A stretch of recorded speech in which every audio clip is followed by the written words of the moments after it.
जागुल और जनाब अब कुछ बात कर लेते हैं नाखूनों के हवाले से, लैशेस के हवाले से और साथ ही साथ बालों के हवाले से। ये नाखून और लैशेस एक ऐसी चीज़ है जिनके बारे में शायद हमने कभी बात नहीं की है कि इनकी हाइजीन का ख्याल भी किस तरह रखना चाहिए। और अगर कोई प्रॉब्लम हो जाती है, जैसे बहुत से लोगों को नाखूनों के अंदर भी इन्फेक्शन हो जाता है, फंगस इन्फेक्शन हो जाता है और इसके अलावा पीले हो जाते हैं नाखून, बहुत सी चीज़ें हैं ऐसे, फिर टूट जाते हैं जल्दी नाखून। तो उनके लिए क्या रेमेडीज़ हो सकते हैं और ख़ास तौर पर कि वो प्रॉब्लम क्या है, किस तरह उसको हैंडल किया जा सकता है, उसका इलाज मुमकिन है या नहीं है। दूसरा कि आई लैशेज़ जो है ना, उसके लिए आजकल क्या क्या ट्रीटमेंट्स चल रहे हैं। बहुत से लोग कहते हैं हमारी आई लैशेज़ बहुत ज़्यादा थिन हैं, या फिर उसके जो आई लैश के पलके हैं हमारी, वो गिरना शुरू हो जाती हैं। तो वो किस वजह से होता है, उसके लिए क्या ट्रीटमेंट्स मार्केट में हैं, उस पर भी बात करेंगे। बालों की सेहत के हवाले से भी बात करेंगे। इस पर बात करने के लिए डॉक्टर मरियम मंजूर ने आज हमें ज्वाइन किया है। क्लिनिकल डर्मेटोलॉजिस्ट हैं, तो उनसे आपकी मुलाकात कराते हैं। डॉक्टर मरियम, आपको वेलकम कहते हैं जागो लाहौर में। कैसी हैं आप? ठीक ठाक है? मैं भी बिल्कुल ठीक ठाक। डॉक्टर मरियम, आज हमने नाखूनों के हवाले से, बालों के हवाले से और लैशेस के हवाले से बात करनी। सबसे पहले नाखूनों के हवाले से बात कर लेते हैं। बहुत से लोगों को मैंने देखा है कि जी नाखूनों की हाइजीन का भी प्रॉब्लम होता है। दूसरा, बहुत से लोग कहते हैं जी नाखूनों के अंदर उनके फंगस हो जाती है या फिर कोई इन्फेक्शन हो जाता है। ये क्या इन्फेक्शन होता है, क्यों होता है? जी।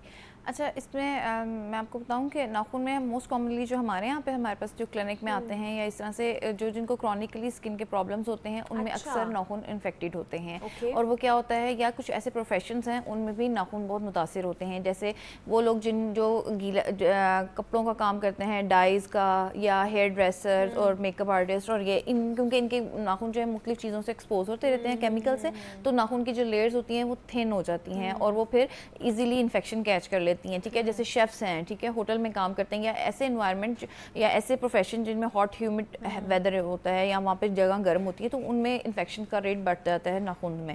ठीक है, और मोस्ट कॉमनली जो होता है वो फंगस ही होती है ज़्यादातर। और क्रॉनिक एक्जिमा जो होते हैं उसमें भी पेशेंट जो है उनके नाखून मुतासर होते हैं। और अक्सर पेशेंट आके कंप्लेन करते हैं कि नाखून भुरते हैं, दर्द होता है, झड़ जाते हैं या फिर टूट जाते हैं, क्रैक इजीली हो जाते हैं, और ये कि उनमें पेन भी होती है। ठीक है, तो उसमें सबसे फिर वही बात, सबसे पहले ज़रूरत आ जाती है कि आप ये देखें कि आप रोज़ाना क्लीनिंग करते हैं प्रॉपर। ठीक है, आपने कोई भी मॉइस्चराइज़र जो कि हैंड पे लगाया वो इसी तरह से नील को कवर किया हुआ हो।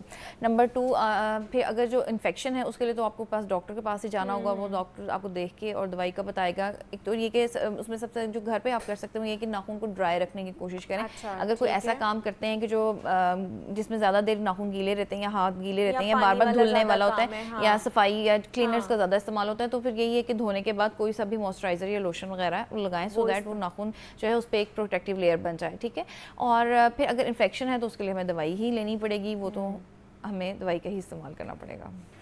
तो ये प्रॉब्लम हो सकती है नाखूनों के हवाले से, अगर हम अपनी हाइजीन का ख्याल नहीं रखते हैं, कि अगर नाखूनों की हाइजीन का भी ख्याल नहीं रखते हैं तो इसका फिर क्या ट्रीटमेंट क्या होता है? अगर नाखून, अब जैसे बहुत से लोग कहते हैं हमारे नाखून पीले हो गए हैं, तो उसका क्या ट्रीटमेंट है, क्या वजह हो सकती है? और जिनको फंगल इन्फेक्शन हो जाता है तो उनका क्या ट्रीटमेंट है?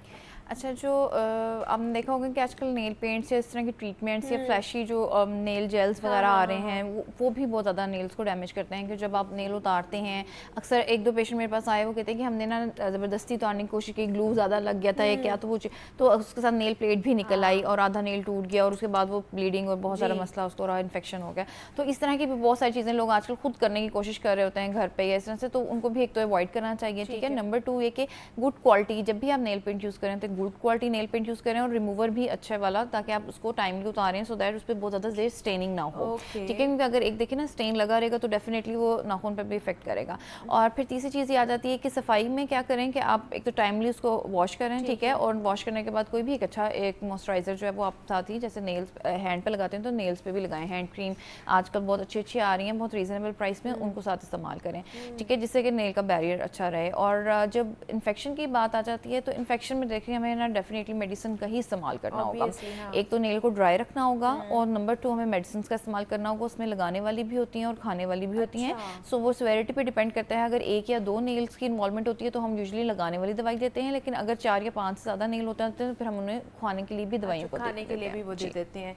चलिए अब कुछ पलकों के हवाले से बात कर लेते हैं। ये जो आई लैशेज़ है इनकी भी हिफाजत की जाती है और और ये भी प्रॉब्लम हो जाती है, बहुत से लोग कहते हैं हमारी आई खुद ब खुद गिरना शुरू हो गई हैं। बिल्कुल ऐसे ही है, कुछ बीमारियां भी होती हैं जिनके अंदर अच्छा। आई गिर जाती हैं, आईब्रोज भी गिर जाती हैं, ठीक है। सो एलोपेशिया एरेटा कहते हैं, जो बाल छट जिसे कहते हैं, उसमें अक्सर यहाँ के भी गिर जाते हैं। लेकिन कुछ और भी जिस्मानी बीमारियां होती हैं जिनके साथ ये वाला